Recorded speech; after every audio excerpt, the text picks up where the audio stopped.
முல்லைத்தீவு ஒட்டுசுட்டான் பிரதேச செயலகத்தில் இடம்பெற்ற கலாசார விழா நிகழ்வில் வன்னி பாராளுமன்ற உறுப்பினர் சிவசக்தி ஆனந்தன் கலந்து கொண்டார்.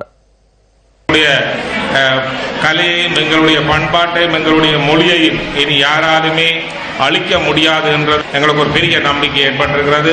ஆகவே இதை மென்மேலும் நாங்கள் வளர்க்க வேண்டிய தேவை இருக்கிறது. 1000க்கும் மேற்பட்ட வரலாற்றை கொண்ட எங்களுடைய இனம் இன்றைக்கு அது இருட்டடிப்பு செய்யப்படுது அல்லது மறைக்கப்படுது.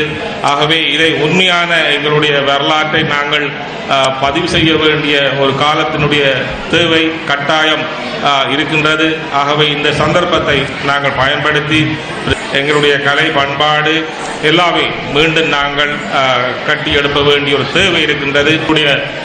அத்தனையை நாங்கள் வெளிக்கொண்டு வருவதற்கு நாங்கள் மக்கள் பிரதிநிதி என்ற வகையில் எங்களால் முடிந்த அளவு என்னென்ன செய்ய முடியுமோ அத்தனை நாங்கள் உங்களுக்கு நாங்கள் உதவி செய்வதற்காக இருக்கிறோம். அது